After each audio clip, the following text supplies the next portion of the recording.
मैं आपको दृष्टांत से समझाऊंगा। आपको बॉलीवुड के 10 नाम आते होंगे, यस और नो? क्रिकेट के 10 नाम आपको आते होंगे, यस और नो? लेकिन आपको अपने लड़के या लड़की के मित्र के 5 नाम नहीं आते होंगे, यस और नो? समझ गए मैं क्या कहना चाहता हूँ? आपके पास बॉलीवुड और क्रिकेट के नाम याद है, इसके खिलाफ में नहीं हूँ, फाइन, आपकी चॉइस है, आपकी लाइकिंग है, आपका जनरल नॉलेज है, इट्स फाइन, ओके। इंफॉर्मेशन आपके पास है, वो इंफॉर्मेशन के रूप में है, दैट इज कॉल्ड इंफॉर्मेशन। और आपके चिल्ड्रन के 5 मित्र जिनके साथ वो खेलता है, या बड़ा हो तो जिनके साथ वो बाहर घूमने जाता है, ऐसे 5 नाम तो आपको याद रहने चाहिए। ऐसे उन 5 को तो आप कभी मिले हुए होने चाहिए, वो नहीं है। So you don't have knowledge, you have information. और आपके लड़के के जो 5 मित्र हैं, उनका कैरेक्टर क्या है, उनकी आदतें क्या है, उस कैरेक्टर और आदतें की इन्फ्लुएंस आपके बच्चे पे कितनी है कितनी नहीं है, वो एनालाइज करना, वो विजडम है। वहाँ तक तो पहुँचे ही नहीं, क्योंकि आपको बहुत प्रसन्न करना है व्यूअरशिप बढ़ा के टीवी एक्टर्स को, आपको बहुत प्रसन्न करना है व्यूअरशिप बढ़ा के आईपीएल वाले को, इसलिए बच्चों के फ्रेंड्स में रस लेना, कुछ जानना, वो आप ज़्यादा महत्वपूर्ण नहीं समझते हो। It is foolishness, absolutely foolishness.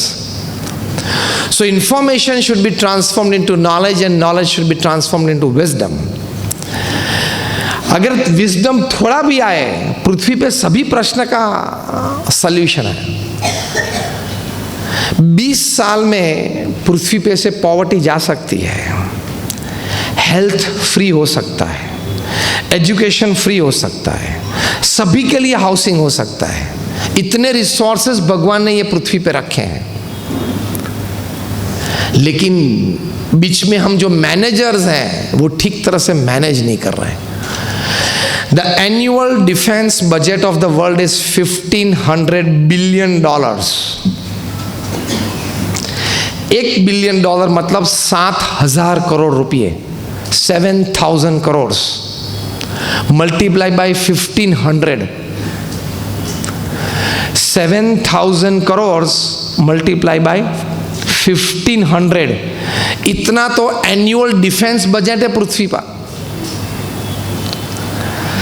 अगर टॉप 20 कंट्रीज, मेरा ये सुझाव है, शायद वहां तक पहुंचे तो वे लोग सोचेंगे, 20 साल तक top 20 countries of the world, if they decide that we will not go at war, we will not do any more R&D, research and development of weapons, we will not do more production of weapons, जो है वहीं पे हम स्थिर हो जाएं। Army navy air force चाहिए, कोई सिविल अनरेस्ट हुआ, टेररिज्म हुआ तो वो चाहिए, तो वो जो है वो रखो, नया R&D बंद कर दो, नए वेपन प्रोडक्शन बंद कर दो 20 साल तक ही, तो ये एनुअल डिफेंस बजट 50% पे आ जाएगा। That is $750 billion a year। पहले 5 साल में पृथ्वी पे सभी परिवार के पास एक घर हो जाएगा। दूसरे 5 साल में पृथ्वी पे सभी व्यक्ति के लिए फ्री एजुकेशन हो जाएगा। तीसरे 5 साल में पृथ्वी पे सभी व्यक्ति के लिए हेल्थ केयर फ्री हो जाएगी। और अगर अग्रिम क्रम पे ले तो प्रथम 5 साल में पृथ्वी पे सबके लिए फ्री फूड हो जाएगा। आपको लग्जरी भुगतनी है तो आप काम करो, basic facilities will be free, food, housing, health care and education. What is $750 billion a year? Unimaginable. Reliance India की सबसे बड़ी कंपनी है। I don't know about its annual revenue in $billion. 3,50,000 crores. 3,50,000 crore, 4 lakh crore आप मान लो। तो इससे तो बहुत बहुत बहुत बहुत बड़ी ये बात है। लेकिन यूनाइटेड नेशंस में बैठते हुए लोग मानते हैं कि हम बहुत बुद्धिशाली हैं, लेकिन एक ये विचार नहीं कर पाते हैं। आश्चर्य की बात है कि more wars have been fought after the creation of United Nations than in the 100 years before that. 1945 में यूनाइटेड नेशंस का क्रिएशन हुआ। किस लिए क्रिएशन हुआ? पृथ्वी पे शांति बनी रहे, युद्ध न हो, इसलिए उसका क्रिएशन हुआ है। तो उसके बाद पिछले 70 साल में जितने युद्ध हुए, तो यूनाइटेड नेशंस के क्रिएशन के पहले 100-150 साल में इतने युद्ध नहीं हुए थे। क्योंकि कई बार मैं कहता हूं कि यूनाइटेड नेशंस की पीस कमेटी में पार्टिसिपेट करने के लिए जो डिग्निटरी जाते हैं, उसमें से कोई डिग्निटरी तो ऐसे भी होते हैं कि before he enters the meeting room the last phone call was a defence deal, और अंदर जाके फिर पीस की बातें करते हैं। मैंने अच्छे शब्द का प्रयोग किया, defence deal, actually it is an arms deal. फिर अंदर जाके how can we have peace? भाई साहब, आपका last phone outside the auditorium arms deal था।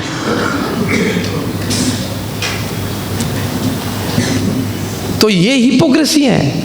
ये 1960 में यूनाइटेड नेशंस के सेक्रेटरी जनरल थे यू थांट। उन्होंने एनुअल मीट में प्रवचन में कहा था कि the plane of United Nations is flying at a high altitude, it is flying at a tremendous speed, but it doesn't know in which direction it is going.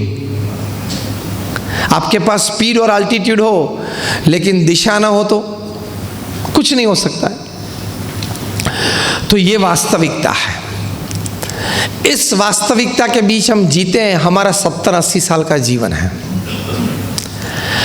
How can we be more human so that we feel that my life I am satisfied? At the end of the life, जीवन के अंत में आप सभी को जीवन के प्रति, जो जीवन आपने जिया, संतोष चाहिए कि नहीं चाहिए? Yes or no? मैंने अपना जीवन जिया। आपको इतना आनंद तो चाहिए कि मैंने अपना जीवन में पूरा आनंद, इस पृथ्वी पे जब मैं रहा 70-80 साल, आई एंजॉयड इट। इतना तो होना चाहिए ना। Satisfaction and Joy with your own life at the end of your life, that comes by human, more of being human. उसमें सबसे पहली बात है एथिक्स, नॉर्म्स एंड डिसिप्लिन्स। उसके साथ आप खेलना मत। मैं कई बार कहता हूं कि even if you are an electrical engineer, तो भी प्लग में उंगली डालने की आपको इजाजत नहीं है। 35 years as an electrical engineer and you become the chairman of the Maharashtra Electricity Board, आप प्लग के सामने बैठ के ये नहीं कह सकते ये चेयरमैन की उंगली है, ओके, और मैं अंदर डालता हूँ प्लग में। इलेक्ट्रिसिटी पहचानती है, इलेक्ट्रिसिटी चेयरमैन की उंगली को पहचानती है। क्यों? Electricity knows only human flesh and blood, it doesn't know your power, post and position. Ethics, norms and disciplines भी इलेक्ट्रिसिटी की तरह है, it doesn't know your post, position and power. चिपका देगी, मर जाओगे। कहीं अंदर है, कहीं दरवाजे पे खड़े हैं, खुलेगा दरवाजा तब अंदर चले जाएंगे। मैं तिहार की बात करता हूं। कहीं अंदर है, कहीं दरवाजे पे खड़े, खुलेगा अंदर। डन। आपने जो इस प्रकार के कर्म किए हैं, आज नहीं तो कल, don't play with ethics, otherwise when ethics will start playing with you, you will have all kinds of problems. ये मत सोचना कि done is done, it can not be undone even if you go to London.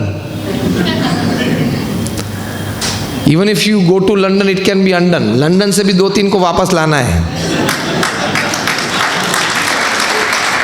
आएंगे। United Kingdom के home secretary ने extradition letter sign कर दिया है। ये आएंगे, मुंह खोलेंगे, उनको तो तकलीफ है, बड़ों बड़ों को तकलीफ होने वाली है। सो ये आपका पीछा कभी नहीं छोड़ेगा। If you have done something wrong, something ethically not right, if you have transgressed disciplines and norms, आज नहीं तो कल, कल नहीं तो परसों प्रश्न आएगा ही। सिद्धांत और नीति नियम से कोई परे नहीं है। That is a fact. Stephen Covey ने 7 habits of highly effective people पुस्तक में एक बहुत अच्छी बात लिखी है। Top 3000 successful people upon this earth, उनका इंटरव्यू लिया, उनकी जीवन शैली पढ़ी, और ये सबसे प्रसिद्ध मैनेजमेंट बुक में स्टीफन कॉवी ने एक अच्छी बात लिखी, एक बहुत अच्छा दृष्टांत लिखा है कि एक बार एक शिप समंदर में जा रही थी, उसी लाइन पे, उसी पाथ पे सामने एक लाइट दिखाई दी। इसलिए कैप्टन ने सोचा कि ये तो कोई शिप एकदम सामने आ रही है, शायद हम टकरा जाएं। इसलिए सिग्नल भेजा कि मुझे मैरीटाइम बोर्ड ने ये रूट दिया है। शिप्स को भी रूट मिलते हैं मैरीटाइम बोर्ड से, जैसे फ्लाइट्स को मिलता है एंगल एंड रूट्स, वरना तो ऊपर एक्सीडेंट हो सकते हैं। तो मुझे मैरीटाइम बोर्ड ने ये रूट दिया है, तो प्लीज़ चेक योर रूट। तो वहाँ से सिग्नल आया कि I am at my place, you check your route. तो कैप्टन ने फिर से चेक करके सिग्नल भेजा कि I am perfectly on my route given to me by my maritime board. आपको आपकी पोजीशन बदलनी पड़ेगी। तो वहाँ से सिग्नल आया कि मेरी पोजीशन नहीं बदलेगी, आपको अपनी पोजीशन बदलनी पड़ेगी। तो captain went furious, what are you talking, this is nonsense, change your place otherwise will meet an accident. तो वहां से सिग्नल आया कि you are a ship but I am a lighthouse, मैं दीवादांडी हूं, मैं वहीं रहता हूं। मेरे हिसाब से आपको अपनी पोजीशन चेंज करनी पड़ेगी। I don't change, you have to move according to me. In the same way principles and ethics don't change, you have to adjust your life to principles and ethics. That is first part of human in man. नीति नियम और सिद्धांत हमेशा साथ रखना, तो भगवान की कृपा भी होती है, लोग भी आपके साथ जुड़ेंगे। मैं तो जब कॉर्पोरेट्स को बात करता हूं तब दावे के साथ कहता हूं कि if you abide by principles and norms and disciplines, business has to come to you, resources has to come to you, people have to come to you. आना ही पड़ेगा। You will attract money, you will attract positions. उसके पीछे क्यों भागते हो? नीति नियम क्लीन रखो, ये सब आते ही है, it comes naturally to you. Pramukh Swami महाराज ये BAPS संस्था को जिन्होंने विश्वव्यापी बनाई, मैं जिस संस्था में से आता हूँ तो BAPS स्वामीनारायण संस्था, आप सभी ने अक्षरधाम देखा है। We are one of the top 10 NGOs of the world with a permanent seat in the United Nations.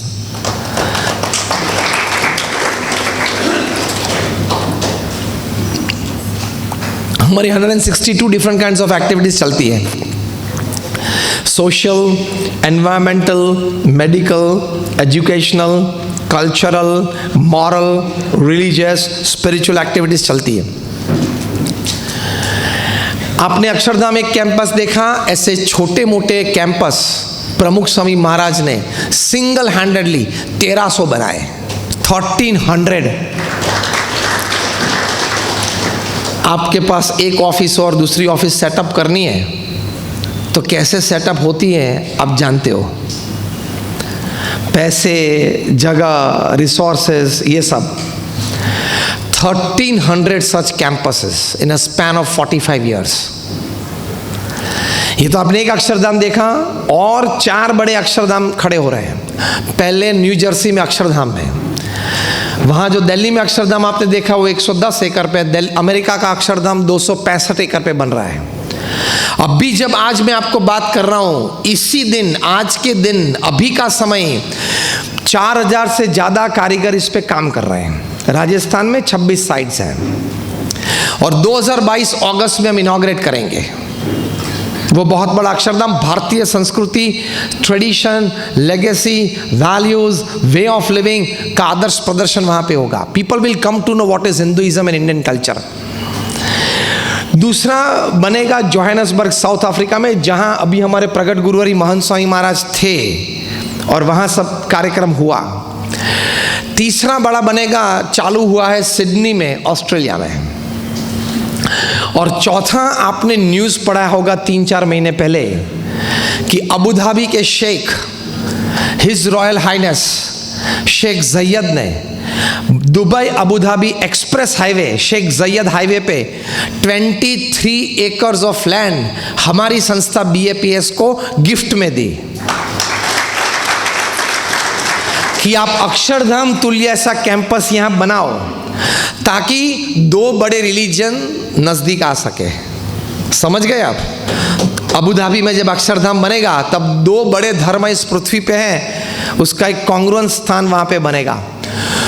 2 बड़ी कम्युनिटीज नजदीक आ सकती है, एक दूसरे को जान सकती है, पहचान सकती है। तो it will be a congruence place of 2 big religions and 2 big communities।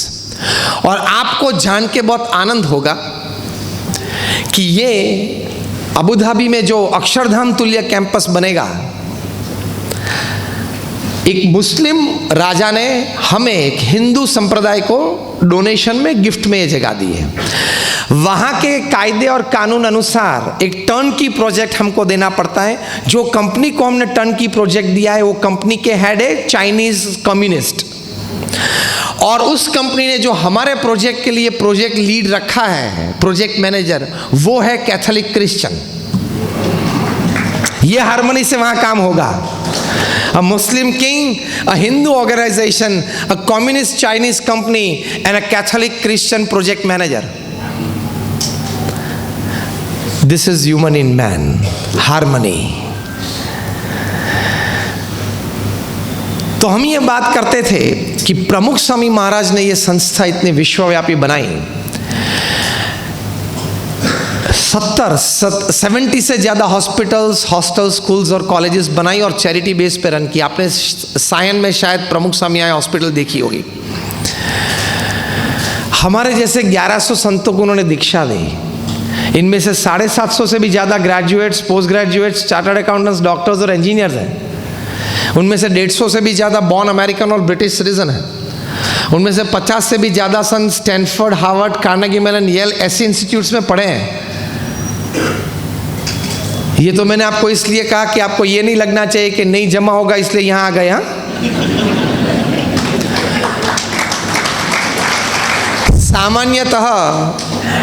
सामान्यतः लोग ये मानते हैं कि कोई साधु संत को देखते तो पहला शब्द ये निकलता है बेचारा, दूसरा शब्द ये निकलता है कि कुछ जमा नहीं होगा, संसार में कुछ ठीक नहीं चला होगा।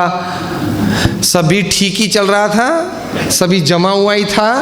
ये तो प्रमुख स्वामी महाराज की निस्वार्थ सेवा भावना, उनका पवित्र जीवन देख के हम यहाँ आए हैं।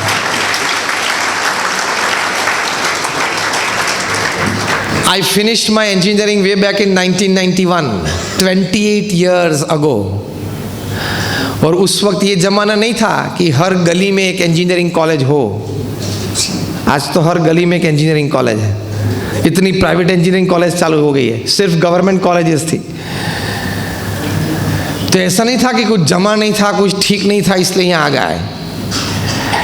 प्रमुख स्वामी महाराज, ये संस्था BAPS अलग संस्था है, इज अ डिफरेंट ऑर्गेनाइजेशन। प्रमुख स्वामी महाराज ने हजारों के जीवन में ये प्रेरणा दी, लाखों को व्यसन मुक्त किया, इतनी बड़ी प्रवृत्ति समाज में की। उनके जीवन में नीति नियम और सिद्धांत, एथिक्स कितने थे। उनको किसी ने पूछा कि कौन सा विचार आपके मन में हमेशा रहता है, उन्होंने कहा कि जो विचार मेरे जीवन में कभी नहीं आया। 80 years ऑफ पब्लिक लाइफ, 8 दशकों का जाहिर जीवन, millions of people met him। He visited 18,000 villages in 60 countries of the world। कोई पब्लिक लाइफ जीता हो, कोई भी, कोई पॉलिटिशियन हो, कोई सोशल वर्कर हो, उनको भूल से तो पूछो कि 18,000 गांव में जाना वो क्या है। What is going to 18,000 villages? प्रमुख स्वामी महाराज 18,000 गांव में गए। जब उनकी उम्र 65 थी, 70 थी, तब रात को 11 बजे और 12 बजे तक हमने उनको आदिवासी के झोपड़े में बैठकर उस परिवार को निर्व्यसनी और संस्कृत करते हुए देखे हैं। क्या प्रचंड पुरुषार्थ, अनबिलीवेबल हार्ड वर्क समाज उत्कर्ष के लिए। और इतनी बड़ी संस्था ये खड़ी करना और उसका सफल संचालन करना। पहले तो ये संस्था खड़ी करना वो एक स्कूल या एक हॉस्पिटल खड़ी करना वो बड़ी बात होती है। प्रमुख स्वामी महाराज ने 70 हॉस्पिटल, हॉस्टल, स्कूल्स और कॉलेजेस खड़ी कर दी। लेकिन आपने खड़ी तो कर दी, लेकिन उसके संचालन के लिए सेवाभावी व्यक्ति मिलना वो उससे भी कठिन है। उसमें भी प्रमुख स्वामी महाराज सफल गए। तो एल्विन टॉफलर ने जो बात की थी कि it's difficult to transport water to the 10th storey of the building, आज मॉरलिटी लोगों के जीवन में प्रेरित करना इतना डिफिकल्ट है, ऐसे हजारों लोगों के जीवन में जो most difficult job upon this earth to imbibe values in the hearts and minds of people, वो उन्होंने अपने जीवन में करके दिखाया। उनको ये पूछा कि कौन सा विचार आपके मन में हमेशा रहता है।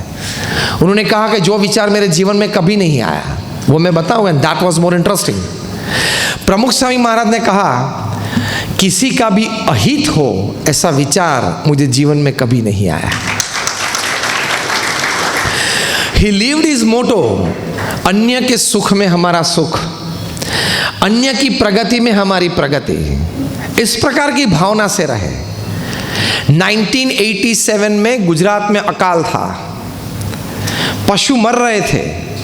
प्रमुख स्वामी महाराज ने हमारी संस्था ने, मैं 1987 की, आज से 32 साल पहले की बात कर रहा हूँ, हमने 4 कैटल कैंप खोले और 12,000 कैटल को हमने रखा था। प्रमुख स्वामी महाराज ने हम सबको संत को कहा कि अभी अकाल की परिस्थिति है, अभी इस वक्त ये पशु की सेवा करना वो भगवान की भक्ति है, ये स्लोगन दिया था उन्होंने। और हम 200-250 संत ये पशु की सेवा में थे।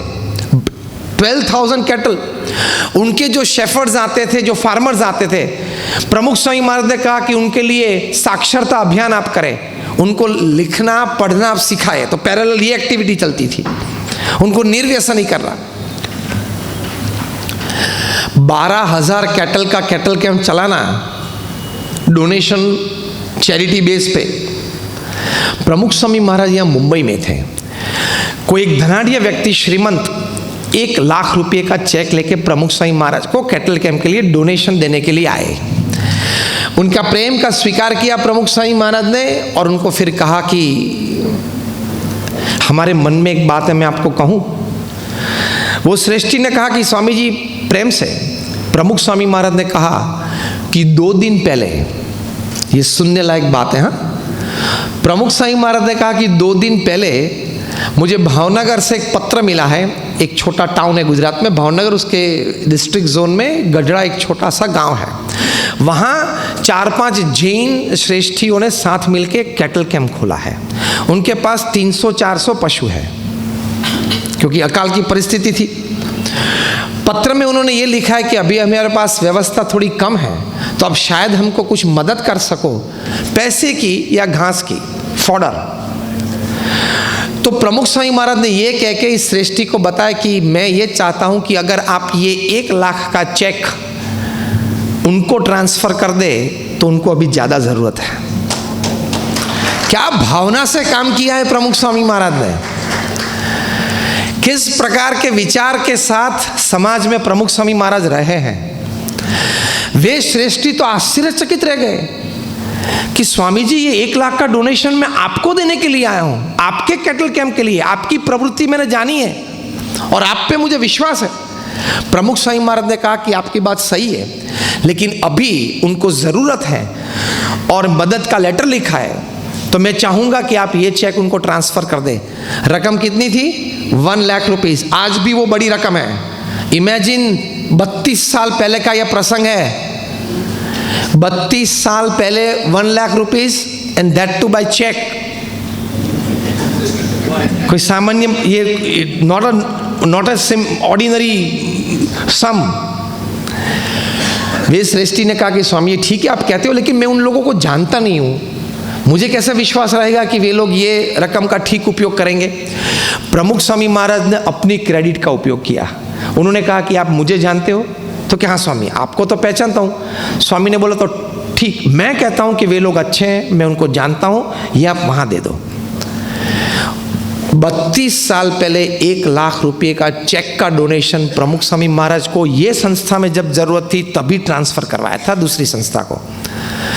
वो श्रेष्ठी ने कहा कि स्वामी जी आप चैरिटी पे पूरी संस्था की प्रवृत्तियां करते हो, आपको इस प्रकार का विचार कैसे आता है कि आप ये चैरिटी, ये डोनेशन आपको कोई देते हैं तो आप ये ट्रांसफर कर देते हो और कोई चैरिटी इंस्टीट्यूट में।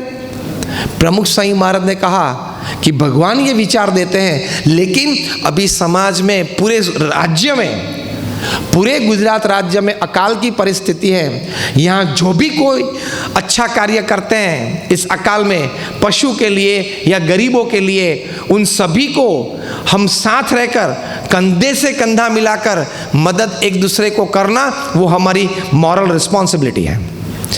तो वे जो कहते थे in the joy of others lies our own and in the progress of others rest our own, इस तरह से वो जीवन जीते थे। तो ये नैतिकता है, ये प्रामाणिकता है। तो इससे जीवन में बहुत आनंद आता है और इससे ही जीवन में प्रगति होती है, आपकी प्रतिष्ठा भी बढ़ती है। आप लोग ने शायद, जो यंगर जनरेशन है उन्होंने नहीं देखा होगा, लेकिन 1987 में इंडिया में पहली बार cricket world cup, Reliance world cup 1987 में यहाँ भारत में वो वर्ल्ड कप था। उस वक्त इंडिया और पाकिस्तान दोनों साथ में जॉइंट होस्ट थे। क्वार्टर फाइनल्स में वेस्ट इंडीज और पाकिस्तान खेल रहे थे। 1987 रिलायंस वर्ल्ड कप, और मैच थी लाहौर में गद्दाफी स्टेडियम पे।